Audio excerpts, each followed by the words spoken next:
السلام عليكم ورحمة الله وبركاته. معكم خالد صلاح. النهاردة رجعنا لكم فيديو جديد وهنكلمكم عن سلسلة جديدة من سماعات البلوتوث من براند جيروم. زي ما انتم عارفين شركة جيروم هي من اشهر الشركات اللي بتنزل سماعات البلوتوث، وكانت شهرت جدا بسماعات البلوتوث اللي هي بتقلد شركة ابل.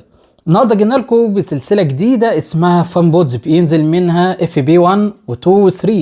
ان شاء الله في الفيديو بتاعنا النهارده هنجرب مع بعض ونشوف اهم المميزات اللي موجوده في الاصدار الاول اللي هو فان بودز اف بي 1. هنشوف الفيديو ده اهم المميزات واهم العيوب، وهنجرب المايك في الجو الهادي والجو اللي بيكون فيه دوشه عشان تقدر تحكم بنفسك هل المايك ده يكون مناسب ليك ولا لا. تابعوا معانا الفيديو للاخر. اهلا بكم مره تانية. زي ما انتم شايفين كده ده شكل السماعه اللي احنا هنتكلم عليها النهارده من سلسله فان بودز. اول موديل معانا النهارده اللي هو اف بي 1، ده شكل العلبه عشان لو حبيتوا تشتروها وتتاكدوا ان المنتج هو الاصلي. لو جينا اتكلمنا على اهم المحتويات فهنا هيظهر معانا دليل ومستخدم وكابل شحن من نوع التايب سي، وبعد كده هيظهر معانا كفر للكيس بتاع السماعه ودي حاجه كويسه برضو، وبعد كده هيظهر معانا هنا السماعات نفسها.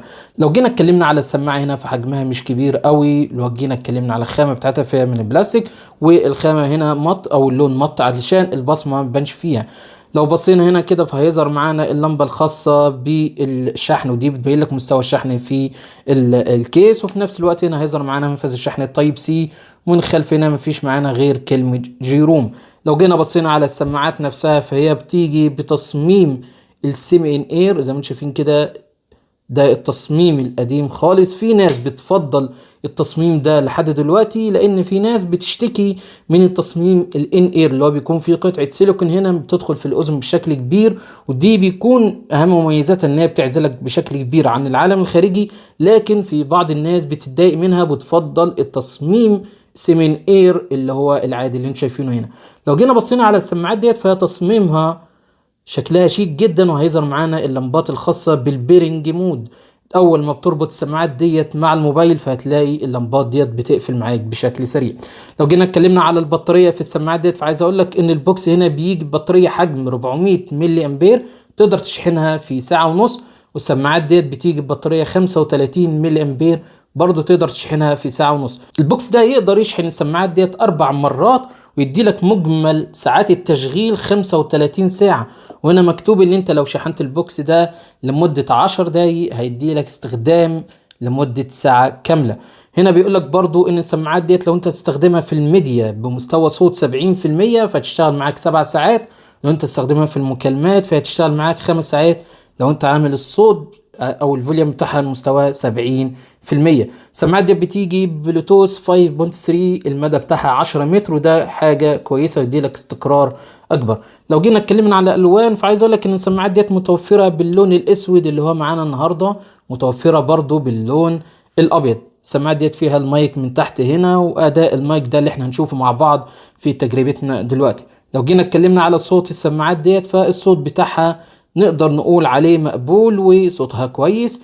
لكن طبعا زي ما انتم عارفين ان السماعات دي تصميمها السيمين اير ما فيهوش قطعه سيليكون هنا، فهي مش بتدخل في الاذن بشكل كامل، ومش بتدي لك عزل قوي. يعني انت هتسمع الميديا بشكل كويس لكن مش هتعزلك بشكل كبير عن الاجواء اللي حواليك. احنا دلوقتي يا جماعه بنعمل تيست المايك بتاع سماعه جيروم اف بي 1 من سلسله فان بوتس الجديده. الصوت اللي انتم سامعينه دوت من السماعات على طول اللي موصله بالموبايل.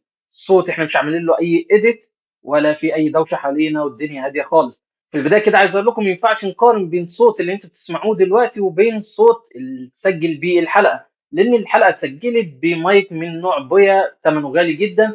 طبعا هو مخصص للتسجيل الصوتي يعني بروفيشنال اكتر، لكن السماعه دي طبعا ما تجيش ربع سعره، وفي نفس الوقت هي مش مخصصه للتسجيل الصوتي. طيب يا جماعه احنا دلوقتي شغلنا قرآن جنبنا بصوت عالي، ومشغلين المروحة بأقوى سرعة عندها زي ما انتم شايفين كده. المروحة موجهة لينا بشكل مباشر، وصوت الهواء دلوقتي أنا مش عارف هو ظاهر في المايك ولا لأ، وانتوا سامعين صوت القرآن اللي شغال ولا لأ. دي كده كانت تجربتنا للسماعة اللي معانا النهاردة في الجو الهادي، وفي برضه في الجو اللي بيكون شغال حاجة حواليه سواء تلفزيون مثلا أو راديو، أو أنت في الشارع مثلا صوت الهواء أو المواصلات. لو جينا اتكلمنا دلوقتي على اهم المميزات والعيوب اللي موجوده في السماعه ديت، في الاول كده عايز اقول لكم ان حجمها صغير، وزنها خفيف، البطاريه بتاعتها كويسه، مستوى اداء الصوت بتاعها نقدر نقول عليه جيد، لكن المايك انتوا تقدروا تحكموا عليه من خلال تجربتنا اللي احنا اتكلمنا عليها في الفيديو بتاعنا النهارده.